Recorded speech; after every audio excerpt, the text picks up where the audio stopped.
The moment our plane touched down in the Maldives, I turned to Linda, giving her hand a gentle squeeze and flashing a smile. 30 years, huh? Can you believe it? She let out a soft laugh, her eyes warm and bright. I can. And honestly, I'd do it all over again. As we stepped off the plane, the balmy island breeze wrapped around us, welcoming us to what was supposed to be a perfect anniversary getaway. The resort was breathtaking. Pristine white sand stretched out endlessly, and the water shimmered so clearly it looked like glass. Just as I was taking in the sheer beauty of it all, a voice I hadn't heard in years called out, "Ethan? Linda."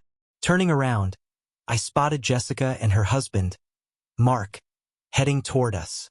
Jessica was someone I used to work with, and from the look on her face, she was just as stunned as I was. "Wow, what are the odds?" I said, shaking Mark's hand. Jessica grinned. "Yeah, we're here on vacation. Needed a break from everything." "Same here," Linda chimed in, smiling.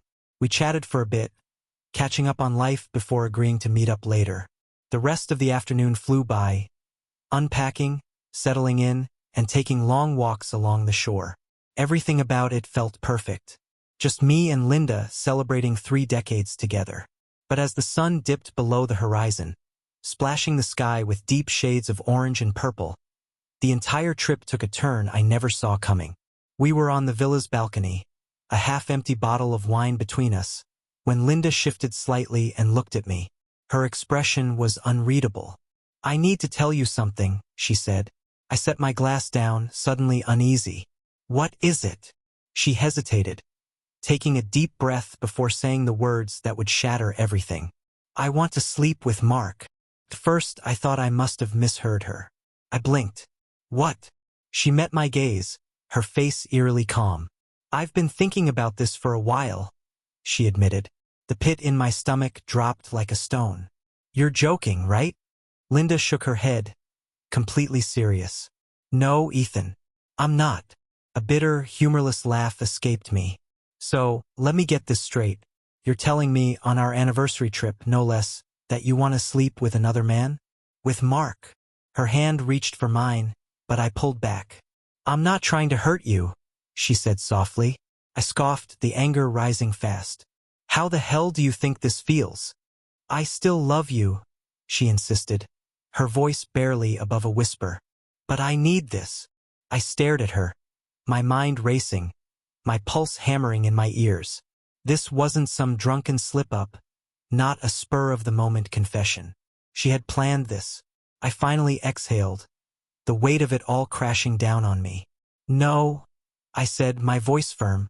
Linda didn't flinch. She just watched me, completely composed, as if she had rehearsed this moment in her head 1,000 times.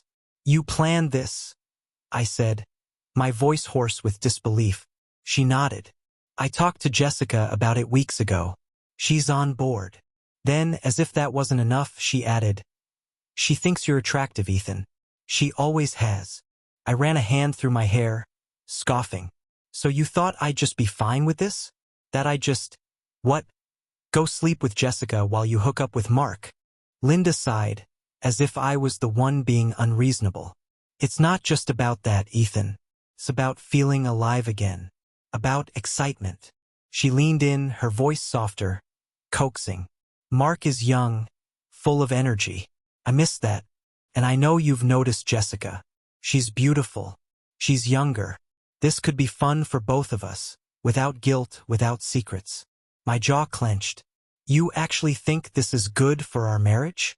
"Yes," she said without hesitation. "Ethan, we've been together for 30 years. 30. We've built a life together, raised a daughter, shared everything. But let's be honest, things aren't the same anymore. The spark, the excitement, the passion, it's faded."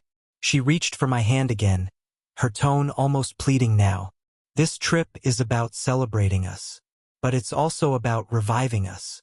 And this could be what we need." I let out a sharp, bitter laugh, gripping the balcony railing. "By sleeping with other people?" Linda's lips curled into a small, almost reassuring smile. "It's not betrayal, Ethan. It's about exploring something new. Mark is young and I want to experience that again. And Jessica, she wants you. We can do this together. It's good for both of us. I felt my whole body stiffen. The words she had just spoken sliced through me like a knife, each one cutting deeper than the last. If you go through with this, I said, my voice dangerously low, then we're done. Our marriage is over. Linda barely reacted. She folded her arms and tilted her head, her expression cool.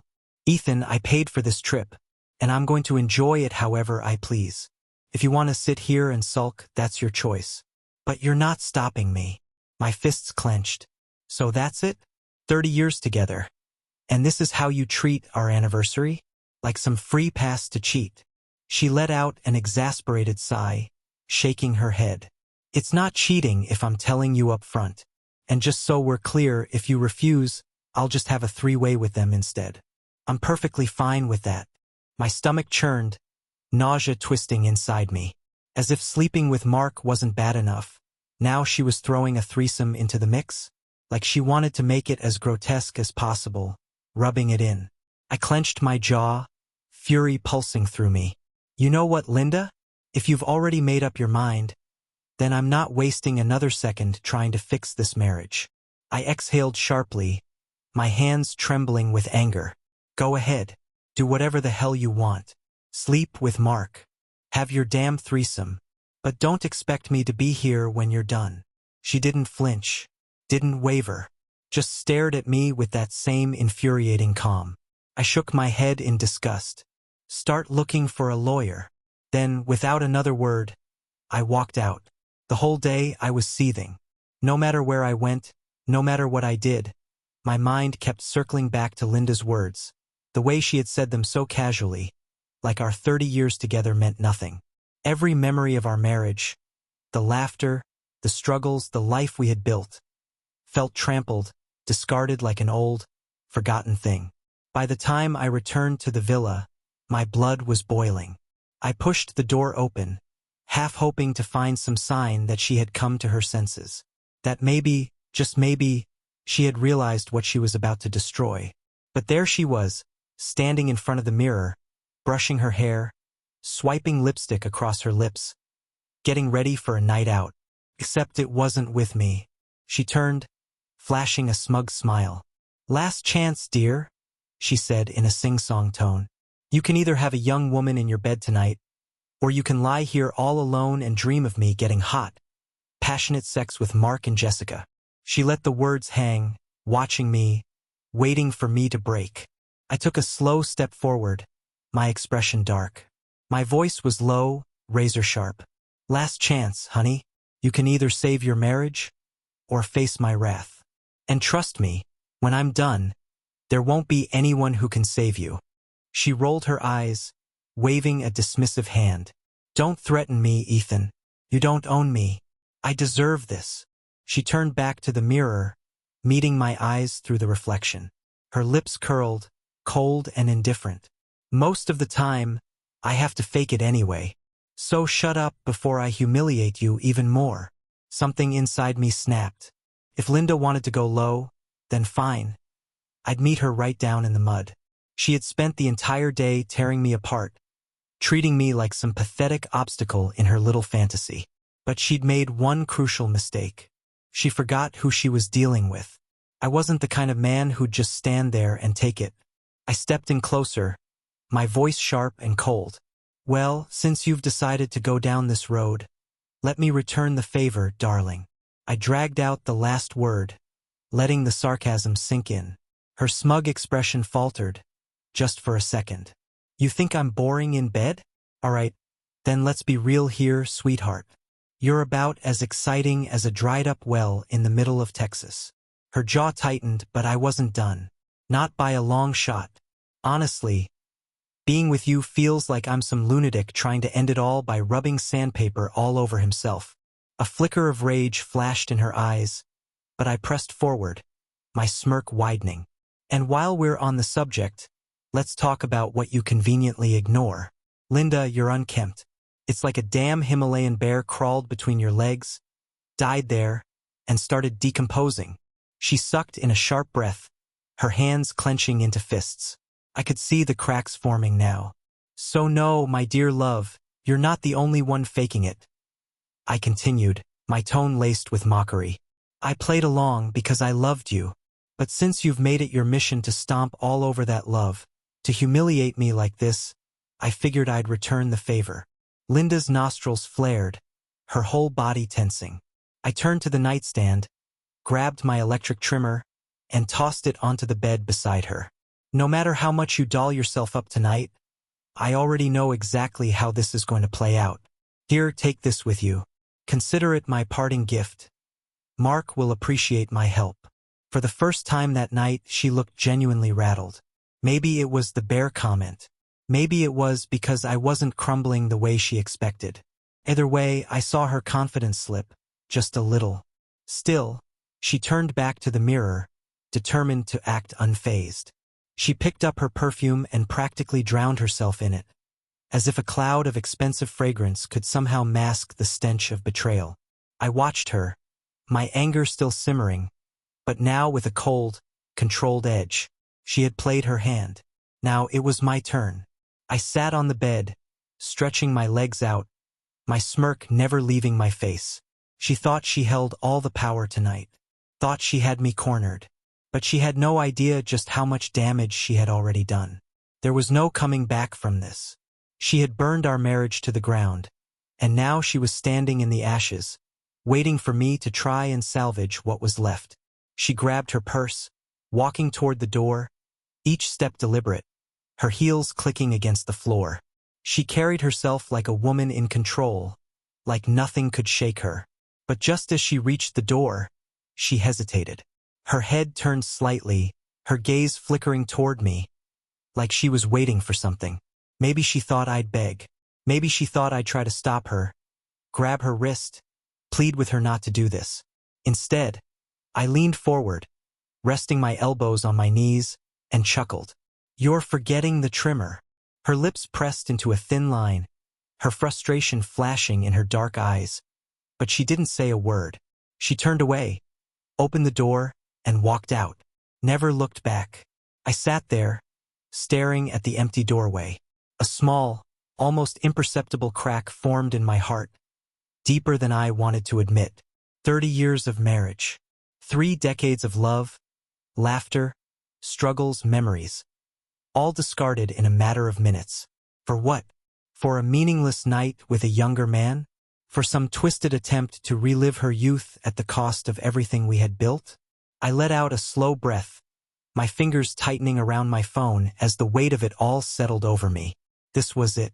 Our marriage was done. There was no coming back from this.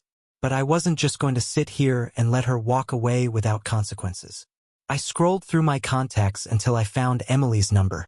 My daughter, the one person in this world who had always been on my side. She picked up after the second ring. "Dad." Her voice was alert, concerned. "Why are you calling so late?" I swallowed the lump in my throat and forced myself to keep my tone steady. "Emily, your mother has decided to sleep with another man tonight. She planned this entire trip for that reason." She told me straight to my face. My voice wavered, just for a second, before I forced it back under control. "So I'm leaving. I'm catching the next flight home. I'm abandoning her here." There was silence for a moment before her voice sharpened. "Wait, what?" "Dad, slow down. What the hell is going on?" I ran a hand through my hair, my jaw clenching.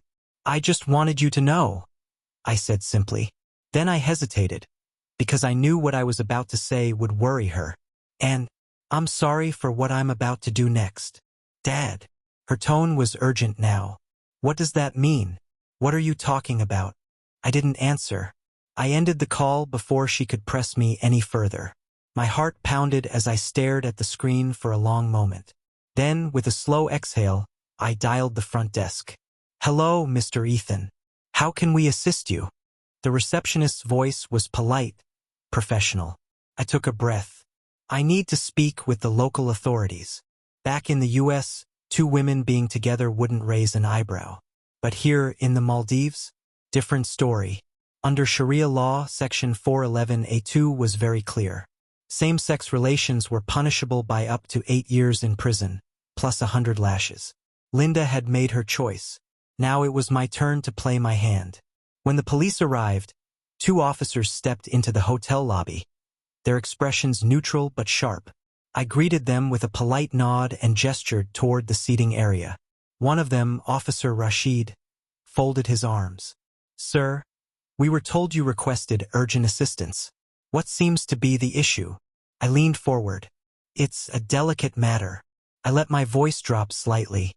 "My wife and another woman are engaged in acts that violate Section 411A(2) of your laws." I paused, as if the words pained me. As much as it breaks me personally, I respect the legal system of this country, and I believe the law should be upheld. The second officer, a younger man with sharp eyes, glanced at Rashid before speaking. "Sir, these are foreign nationals. Cases like this can be complicated." I sighed, shaking my head like I was simply a man trying to do the right thing. "I understand. Truly, I do. But if your laws are to mean anything, they must apply to everyone. No exceptions." I reached into my pocket, pulled out my wallet, and placed a couple of crisp bills on the table between us. "Of course, I appreciate the difficulties of your position. Consider this a token of my respect for your time, your discretion, and your commitment to justice." Rashid's gaze lingered on the money for a long moment before he exhaled. "We will look into the matter," he finally said, his tone measured. I leaned back, offering a knowing smile. "That's all I ask, gentlemen. I'm just a man who believes in the rule of law." 2 hours later, as I folded the last of my clothes into my suitcase, my phone rang. "Linda." I let it ring. A minute passed. It rang again, persistent, desperate. I smirked, shaking my head as I zipped up my bag. She had made her choice. Now she'd live with the consequences.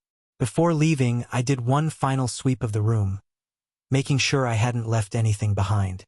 That's when I spotted Linda's passport on the nightstand. I picked it up, turning it over in my hands. And then, almost without thinking, I slipped it into my bag. "Oh dear," I muttered under my breath, pretending to be flustered. How could I be so forgetful? A quiet chuckle slipped past my lips as I gave the room one last look. Satisfied that I had everything I needed, I grabbed my suitcase, rolled it behind me, and headed down to the reception. The man behind the desk greeted me with a polite nod as I approached. "Checking out, sir?" he asked. "Yep," I said, sliding my credit card across the counter. "Just settling my part of the bill." Then, with a casual shrug, I added, "My wife still has her stuff in the room, so she'll be handling the rest of the charges." The receptionist hesitated, his fingers pausing over the keyboard. "And your wife? Will she be staying longer?" I gave him a tight-lipped smile. "That depends on her," I said. "But I won't be sticking around to find out." He nodded, processed the payment, and slid the receipt across the counter. "Thank you for staying with us, sir. Have a safe journey." "Oh, I plan to," I replied, grabbing my suitcase and heading for the exit. At the airport, security was a breeze. As I settled into a chair at my gate, waiting to board, a strange feeling washed over me, relief. The last few hours had been a whirlwind of chaos, but now, as I sat there, I felt something I hadn't in years.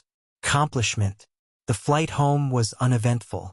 I closed my eyes, letting the hum of the engines drown out the lingering thoughts of Linda and the mess she had made. When I finally stepped through my front door, the familiarity of home was almost overwhelming. I barely had time to set my bags down before I heard footsteps. I turned toward the living room and saw Emily standing there, arms crossed, her expression unreadable. She was already waiting for me. "What the hell did you do?" she spat, her voice sharp enough to cut glass. I raised an eyebrow, setting my suitcase down. "Nice to see you too, sweetheart," I said, playing dumb. "Don't give me that, Dad," she snapped, stepping closer. "Mom is in jail. The whole system is scrambling to get her out, and you're standing here like you don't have a damn clue." I let out a slow breath, tilting my head slightly. "I have no idea what you're talking about." Emily's hands curled into fists, her whole body shaking. The cops stormed their villa, Dad. No knocking, no warning. They just burst in and arrested all three of them. Mom, Mark, and Jessica, charged under multiple sections of their law. Her voice caught, but she pushed forward. She could be facing trial, Dad. If she's convicted, she could get up to 8 years. I leaned against the kitchen counter, arms crossed, a small, cold smirk tugging at my lips. 8 years, I murmured, testing the weight of the words. Quite the price to pay for a night with a younger man. I let out a dry chuckle, shaking my head. Guess the fountain of youth comes with a hefty bill. Emily's eyes burned with fury. This isn't funny, Dad, she shouted. We need to get her out. I sighed and gestured toward the couch. No, I said, my voice steady. I'm not helping. She blinked, completely thrown off. What? I met her gaze without flinching. I'm filing for divorce first thing in the morning. Emily's face twisted in disbelief. No, Dad, you can't. Yes, I can. I cut in, my tone like steel. Watch me. She stared at me, breathless, like I had just slapped her. Your mother humiliated me, I continued, and she thought I'd be standing here, waiting with open arms, ready to lay out a bed of roses for her when she came crawling back. I leaned in slightly, lowering my voice. But even roses have thorns, Emily. She swallowed hard, her lips pressing together. It's time she knows what that feels like. Emily didn't say another word. That night, she left the house without looking back. I didn't stop her, didn't call after her. I just watched her go, my heart heavier than I wanted to admit. But I had made my decision. There was no turning back now. The next morning, I walked into my lawyer's office. A middle-aged man with thinning hair and wire-rimmed glasses sat across from me, flipping through the paperwork I had brought. As he read, his eyebrows lifted in surprise. Wait a second, he muttered, looking up. Linda? As in Linda Brooks. I leaned back in my chair. Yeah, I said simply. He let out a low whistle, shaking his head. You're that guy? The husband of the woman all over the news. I frowned slightly, playing dumb. She's on the news? You haven't seen it? He asked, incredulous. This thing has gone international. The U.S. Embassy is scrambling to get them out. They even issued a travel advisory, warning Americans not to engage in, well, he smirked. Let's just say, offensive acts in countries with strict laws. He chuckled, shaking his head again. Man, that case went nuclear overnight. I let out a slow, amused breath. No kidding. The lawyer grinned. Listen, I'd be more than happy to take your case. Hell, I'll even give you a discount. I raised an eyebrow. Generous. He shrugged. I'm thinking of making this a public spectacle. A case like this could be career-defining. And let's be real. Since Linda wanted attention, we might as well give her some real fame. His smirk was almost too eager. I thought about it for a moment. Linda had spent years chasing youth, chasing excitement. Well, now she had all the attention she could ever ask for. I couldn't have written it better myself. Fine, I said. Let's do it. The next morning, my name was everywhere. News anchors dissected my story with faux sympathy. Headlines screamed scandal, betrayal, international incident. Betrayed husband files for divorce after wife sparks global scandal. I sipped my coffee, watching the coverage with mild amusement. I could picture Linda now, stuck in some holding cell, watching as the world picked her apart piece by piece. My phone buzzed. Calls, reporters, interview requests. I smiled but ignored them. 2 weeks later, Linda was back on American soil. The U.S. Embassy had done its job, pulling every string to get her and her little playmates out of that mess. She dragged her suitcase up the front steps of our house, no doubt expecting some dramatic reunion. Instead, I opened the door just wide enough for the process server to step through. The man, crisp suit and all, held out the divorce papers. Linda Brooks? He asked. Her eyes flickered between him and me. Ethan, please. You've been served, the man interrupted, handing her the papers. She took them with shaking hands, skimming the pages before looking up at me, her eyes brimming with tears. "You're divorcing me?" she whispered, voice breaking. I folded my arms. "What did you think was going to happen?" Her lip quivered. "I made a mistake, but I still love you." I let out a cold laugh. "Love? You call that love?" She broke down completely, sobbing right there on my doorstep. "Please, Ethan, we can fix this. Therapy, counseling, anything." I gripped the edge of the door, staring at her like she was a stranger. "You need therapy," I said flatly. "I'm just fine." Then I slammed the door in her face. She wanted freedom. Now she had it. As for me, I adopted 5 German shepherds and never looked back. The past was dead. The future? Mine to write.